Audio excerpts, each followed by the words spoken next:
Black Hearts in Battersea by Joan Aiken, Chapter 8. It was late that night before Simon returned to his lodging. The Twites' part of the house was all in darkness, and he had to feel his way up the steep stairs by the light of the moon, which shone in at the landing window. He did not trouble to light a candle in his room, but was about to undress and jump into bed when an unexpected sound made him pause. The sound, which came from the bed, was a muffled and broken gulping, somewhat resembling the grunts of a small pig. "Who's there?" Simon said cautiously. The only reply was a dejected sniff. Beginning to guess what he should see, Simon found and lit his stump of candle. It displayed a small miserable figure, curled up on his bed, with its face hidden in the pillow. "Dido, what are you doing up here? What's the matter?" She raised a tear-stained face and said woefully, "Ma won't let me go to the fair." "Why not? Have you been naughty?" "No, I never. But she was in a fair tweak about summat Pa said. They was at it hammer and tongs. I heard him shouting that she was under the thumb of her havey-cavey kin and would have us all in the pongo. And then, when I asked about the fair, she just glamoured at me and said no." "Well, you were a dunderhead to ask her when she was cross, weren't you?" Simon said, but not unkindly. He sat down on the bed, put his arm around her, and gave her a consoling pat on the back. "Why don't you be extra good for a day or two, and then ask her again? It's odd she'll have forgotten and she forbade you." "No," said Ditto forlornly. "'Cause when I said why couldn't I go, she said 'cause I got no warm dresses that were fit to wear outdoors." "Lord bless us, can't she buy you something or make you something? You don't have to keep indoors all winter, surely." "She said she couldn't get anything till Friday fortnight, when Pa gives her a housekeeping. It's not fair," said Dido passionately. "She was always favouring Penny. Only just afore Penny run off, she had a candy floss shawl and 3 pair of manila gloves and a blue and white striped ticking over mantle. Ma just don't like me. She never buys me anything." This was true. Simon saw no point in disputing it. "And there's another reason Pa was caging at her," Dido went on. "'Cause she'd spent all the housekeeping on Penny's duds and a loan of pit clobbers." "What are pit clobbers?" Simon asked, pricking up his ears. "I don't know." Dido was not interested. "They put him in the cellar, and now there won't be nothing to eat but lentil bread and fish porridge till Friday fortnight, and I can't go to the fair." "Would your ma let you go if you had something to wear?" "She said yes, but she knew I hadn't got nothing, so it was a lot of Habakkuk." "Oh," said Simon. He reflected. "Well, look, don't be too miserable. I've a friend who might be able to help. She's very clever at making dresses, and perhaps she'd have something of hers she could alter.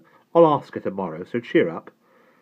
Dido's skinny arms came around his neck in a throttling hug. "Would she? Simon, you're a proper knob. I'm sorry I ever put jam in your hair. I think you're a bang-up slumdinger." "All right, well, don't get your hopes up too high," he said hastily. "Your ma may not agree, even if I can get something."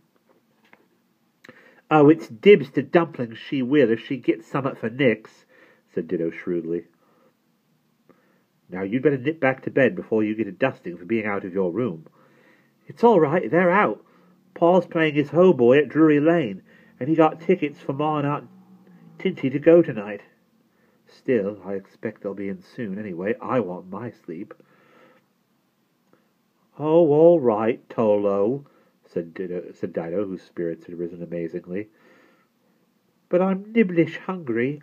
I'm fed up with fish porridge. Hateful stuff." "There's a bit of cheese on the table. I've ate it." "Oh, you have you?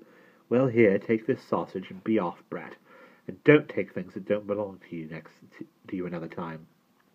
"Slum guzzle," said Ditto impertinently, but she gave him another hug, thereby anointing his hair with sausage, and condescended to leave him in peace.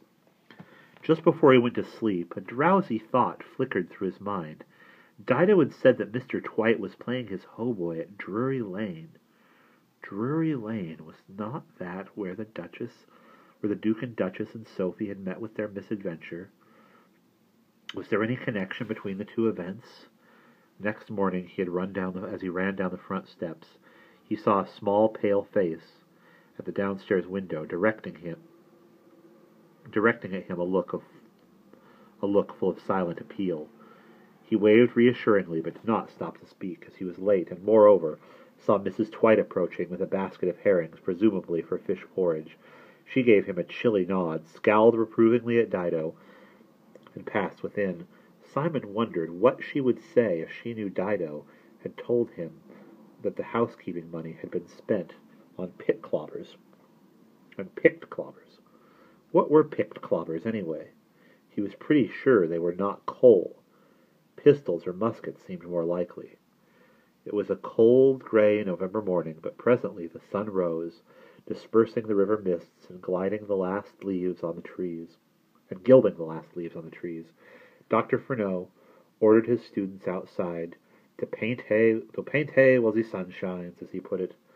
Simon was sitting on the river bank, not far from the academy, hard at work on a watercolour sketch of Chelsea Bridge, with the dreamlike pink towers of Battersea Castle behind it, when a handsome pleasure barge swept under the bridge, travelling upstream with the tide. It passed close to Simon, so that he was able to see the Battersea Arms, two squirrels respecting each other, Vert and Az, eating mince pies, or embroidered on the sail. "Good morning, Simon," a voice called, and he noticed Sophie leaning over the forward rail. She wore a white dress with red ribbons and carried the usual assortment of needments for the Duchess: a basket of shrimps to feed the gulls, a book, a parasol, a battledore, a shuttlecock, and a large bundle of embroidery. Simon waved and called back, "What time shall you be home? Can I see you this evening?" "We shan't be late," Sophie answered. "His Grace and my lady are off to Hampton Court to take luncheon with His Majesty, but we shall return directly afterwards, because my lady is still tired from last night's adventure. I'll come round to Mr. Cobb's at 9. Will you be there?" "That will do famously," Simon called. The Duke, who, dressed in full regalia, was steering in the stern, saw him and waved so enthusiastically that he nearly dropped his pocket-handkerchief overboard. The day passed pleasantly in a warm autumn sunshine. At noon the students lit a fire and brewed acorn coffee. Later, Dr. Furneaux came out and criticized their work.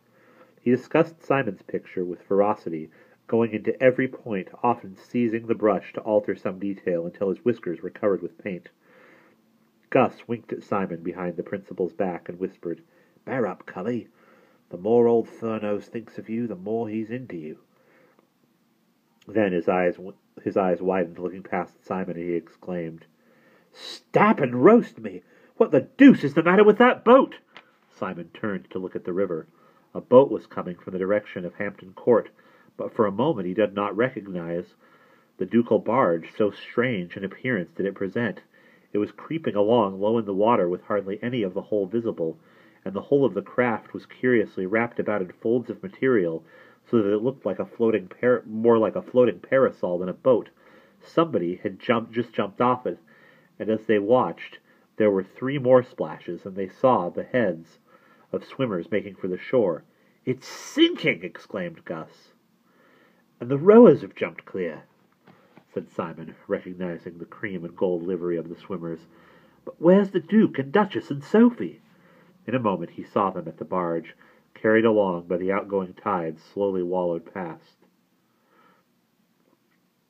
They were all in the stern, the Duke and Sophie trying to persuade the Duchess to jump for it. "Indeed you must, ma'am," implored Sophie.